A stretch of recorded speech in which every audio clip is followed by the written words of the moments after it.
കേരളത്തിൽ 2026 നിയമസഭാ തെരഞ്ഞെടുപ്പിന്റെ ആവേശം ഒരുങ്ങിക്കഴിഞ്ഞു.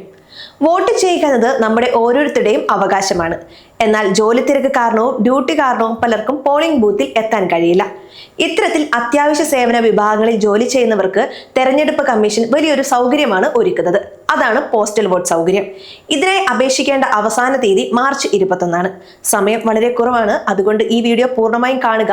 ആർക്കൊക്കെ അപേക്ഷിക്കാം, എങ്ങനെ അപേക്ഷിക്കാം, എന്തൊക്കെ രേഖകൾ വേണം എന്ന് നമുക്ക് നോക്കാം. ആദ്യം തന്നെ ആർക്കൊക്കെയാണ് ഈ പോസ്റ്റൽ വോട്ട് ചെയ്യാൻ കഴിയുക എന്ന് നമുക്ക് പരിശോധിക്കാം. നമ്മൾ ഇതിനെ അത്യാവശ്യ സേവന വിഭാഗം അഥവാ എസെൻഷ്യൽ സർവീസ് എന്നാണ് വിളിക്കുന്നത്. പോലീസ്, ഫയർഫോഴ്സ്, ജയിൽ ഉദ്യോഗസ്ഥർ, KSRTC ജീവനക്കാർ, വൈദ്യുതി ബോർഡ് ജീവനക്കാർ, വാട്ടർ അതോറിറ്റിയിൽ ജോലി ചെയ്യുന്നവർ, ആരോഗ്യ വകുപ്പിലെ ഡോക്ടർമാർ, നഴ്സുമാർ തുടങ്ങിയവർ ഇതിൽ ഉൾപ്പെടും.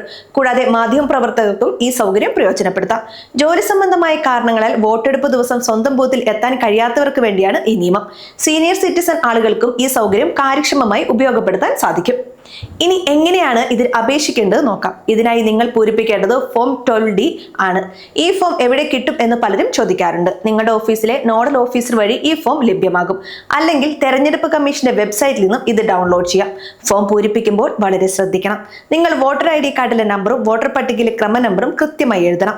അക്ഷരത്തെറ്റുകൾ ഉണ്ടായാൽ അപേക്ഷ തള്ളാൻ സാധ്യതയുണ്ട്. വോട്ടർ പട്ടികയിലെ വിവരം അറിയാൻ വോട്ടർ ഹെൽപ്പ് ലൈൻ ആപ്പ് ഉപയോഗിക്കുന്നത് നന്നായിരിക്കും. അപേക്ഷാ ഫോമിനൊപ്പം നിങ്ങളുടെ സ്ഥാപനത്തിലെ മേധാവി നൽകുന്ന ഒരു സർട്ടിഫിക്കറ്റ് കൂടി വെക്കേണ്ടതുണ്ട്.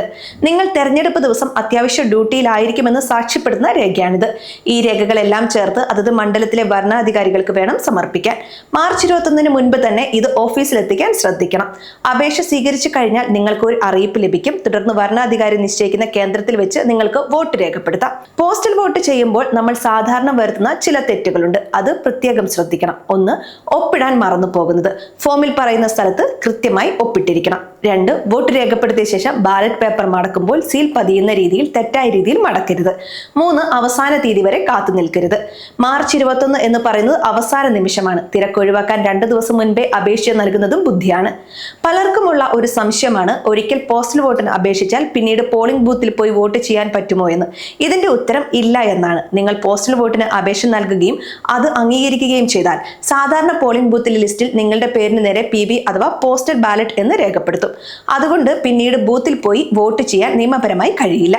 ഡിജിറ്റൽ കാലമായതുകൊണ്ട് തന്നെ വ്യാജ സന്ദേശങ്ങളിലും വഞ്ചിതരാകരുത്. വാട്സാപ്പിലൂടെയോ മറ്റോ വരുന്ന ലിങ്കുകളിൽ കയറി OTP നൽകുകയോ പാസ്വേഡ് ഷെയർ ചെയ്യുകയോ ചെയ്യരുത്. സർക്കാർ സേവനങ്ങൾക്കായി ഔദ്യോഗിക പോർട്ടലുകൾ മാത്രം ഉപയോഗിക്കുക. സംശയങ്ങൾ ഉണ്ടെങ്കിൽ നിങ്ങളുടെ അടുത്തുള്ള അക്ഷയ കേന്ദ്രവുമായോ അല്ലെങ്കിൽ തിരഞ്ഞെടുപ്പ് വിഭാഗത്തിന്റെ 1950 എന്ന ടോൾ ഫ്രീ നമ്പറിലോ വിളിക്കാവുന്നതാണ്.